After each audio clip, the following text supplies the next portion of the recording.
Ibabandera na ang mga nagbabaga at mga maiinit na balita. Bandera Reports! Bandera Reports! Afternoon Edition. Police Reports. Hospital Reports. Market Reports. Weather Update. City Hall and Capitol Reports. Local, regional, national, and international news. Bandera Reports Afternoon Edition. And now, here's your anchorman.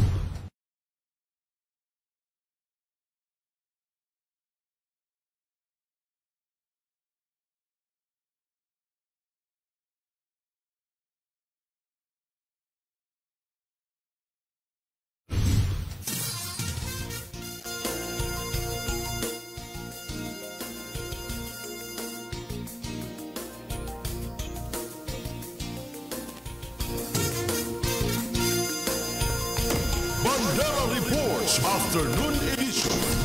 Balitaan sa Radyo Bandera, Cotabato. Bandera Headlines. Automatic search para sa mga male riding in tandem. O motorista sa Cotabato City ipinag-utos ni Cotabato City Mayor Bruce Matabalaw. Bandera Headlines. Pagbabawal ng riding in tandem na magkaangkas na lalaki sa Cotabato City, hindi sinang-ayunan ni Cotabato City Councilor Hunin Abu. Bandera Headlines. Nazaruddin Dunding itinilaga bilang bagong chairperson ng Bangsamoro Youth Commission. Bandera Headlines. Libreng sakay araw-araw para sa mga estudyante at guro sa Cotabato City, handog ng MBHT Barm, umaarangkada na. Bandera Headlines. Mensahe ni Pangulong Bongbong Marcos Jr. ngayong buwan ng Ramadan. Bandera Headlines. Bandera Reports Afternoon Edition. Magandang gabi mga kabandera. Araw po tayo ngayon ng Biyernes, huling araw sa buwan ng Pebrero, ika-28 ngayong 2025. Napapanood sa inyong mga telebisyon sa Channel 4 at 33 ng Maguindanao Sky Cable at napapakinggan sa dial ng inyong mga radyo sa 105.3 DXJN FM. At napapanood live sa inyong mga mobile phones sa Facebook page ng Bandera News TV Cotabato. Ako ang inyong tagapagbalita sa Vino Haverola at ito ang Bandera News TV Cotabato. Sa detalye ng ating mga balita.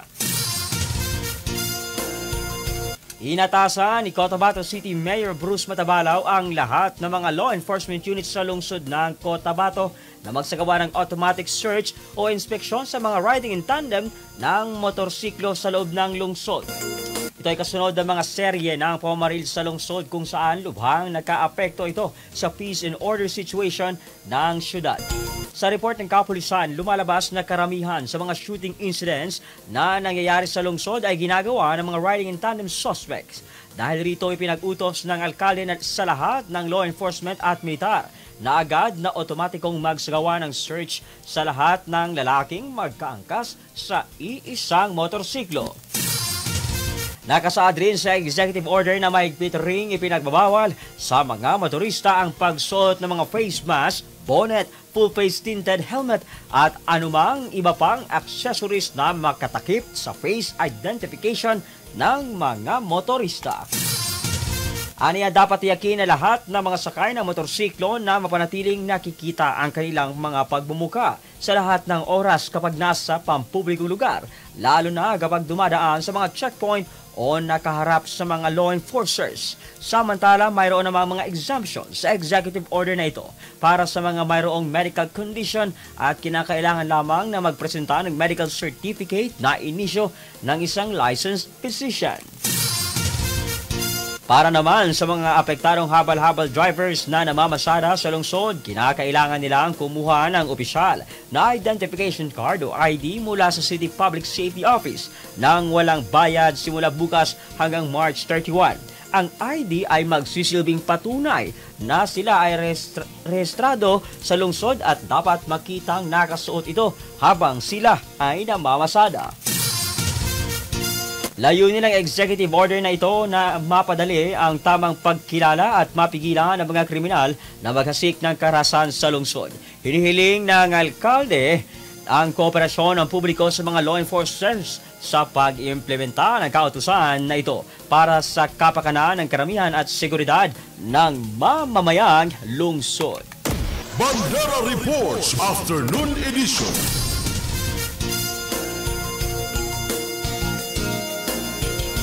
Samantala, tutol naman si Cotabato City Councilor Hunin Abu sa mga naunang kumakalat na balita na ipinagbabawal ang pag-angkas o magkaangkas na riding in tandem na ipatutupad sa lungsod ng Cotabato. Nagpahayag ng kanyang pananaw si Councilor Abu kasunod ng pahayag ni Mayor Bruce Matabalaw na magpapalawas ito ng resolusyon na magbabawal ng riding in tandem sa lungsod. Ayon sa konsehala na iintindihan naman umano ng opisyal, nais ng alkalde na gawing mas ligtas ang Cotabato City, ngunit aniya ang pagbabawal ng riding in tandem ay posible aniyang mas pahirap sa mga ordinaryong Cotabateño kaysa mga kriminal. Narito ang ibinahaging post ni Councilor Hunin Abu sa kanyang Facebook page. Aniya, alam nitong gustong gawing mas ligtas ng Cotabato City ang alkalde. Katulad ng publiko, ito rin ang pananaw ng konsehal. Unang naging katanungan ng konsehal, bakit kailangan kami ang magdusa sa kasalanan ng mga kriminal? Bakit hindi masigpitan ang seguridad kaysa limitahan ang galaw ng mga ordinaryong tao? Pangalawa, paano naman ang magkapatid o mag-ama na magkamag-anak na lalaki na magkasama sa iisang motorsiklo?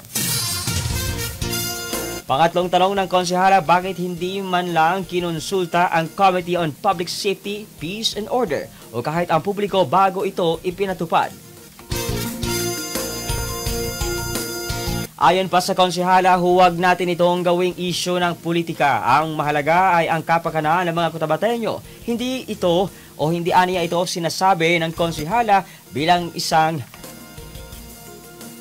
kontrapartido, kundi bilang isang simpleng Cotabateño na nagmamalasakit sa lungsod. Hindi naman siguro ito lang ang tanging solusyon sa problema at baka pwede pang mas dagdagan pa ang military uniform personnel sa kalsada o pagtibayin ang intel operations laban sa mga tunay na kriminal. Bandera Reports Afternoon Edition.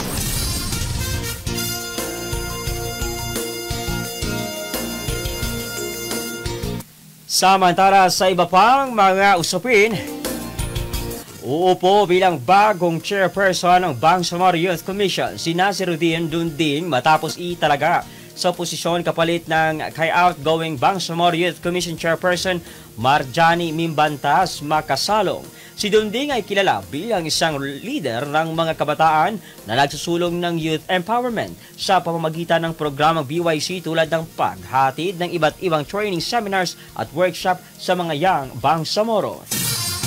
Bago ang kanyang pagkakatalaga bilang chairperson, nagsilbi rin siya bilang Commissioner for Maguindanao, Cotabato City and Special Geographic Area ng BYC BARMM. Bandera Reports Afternoon Edition. Samantala sa iba pang mga usapin, umarangkada na sa paghahatid ng libreng sakay para sa mga estudyante, guro at mga mamamayang Cotabateño sa Cotabato City ang school bus ng Ministry of Basic, Higher and Technical Education.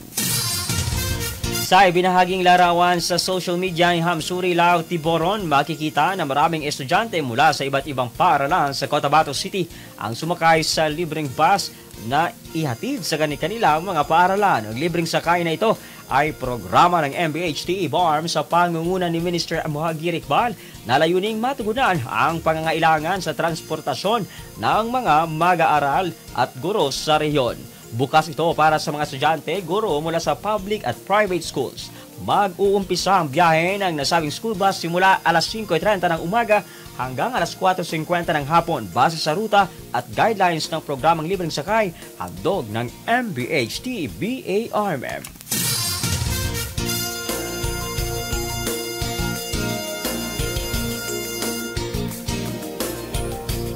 Samantala sa nalalapit na buwan ng pag-aayuno, inaasahan na i-anunsyo ni Bangsamoro Mufti Sheikh Abdul Rauf Gyalani ang resulta ng moon sighting bilang hudyat ng pagsisimula ng Ramadan o fasting mamayang gabi bandang alas 7:30 hanggang alas 8 ng gabi.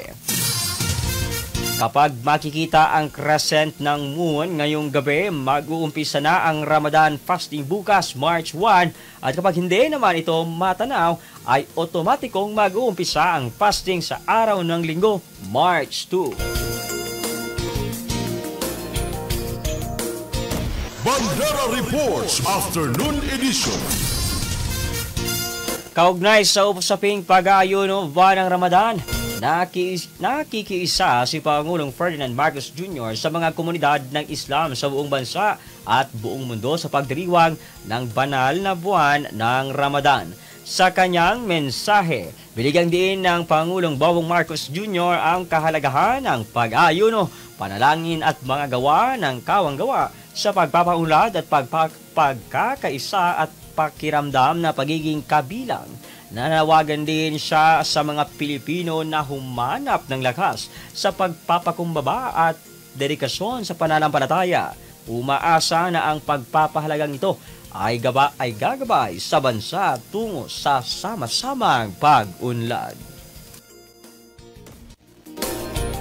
Bandera Reports Afternoon Edition. At yan ang kabuuan ng mga balita na aming nakalap mula dito sa News Center sa Bandera News TV, Cotabato ngayong araw ng Biyernes, ika-28 sa buwan ng Pebrero 2025. Sa ngalan ng aming Presidente, Estrelita Juliano, sa aming Station Manager, Jasper Acosta, Field Reporters, Cameraman at Technical Team. Ako ang inyong tagapagbalita, Sabino Heberola, para sa pinakarespetado sa News and Current Affairs. Bandera News Philippines, basta balita, ibandera mo. 105.3 Radio Bandera, Cotabato City. Pinakarespetado sa News and Current Affairs. Ito ang bagong radyo ng sambayanang Pilipino. Radyo Bandera. Tahanan ng mga balitang totoo, musikang bago at may serbisyo publikong taos sa puso. 105.3 Radio Bandera. Iwawagayway ang bandera ng balayang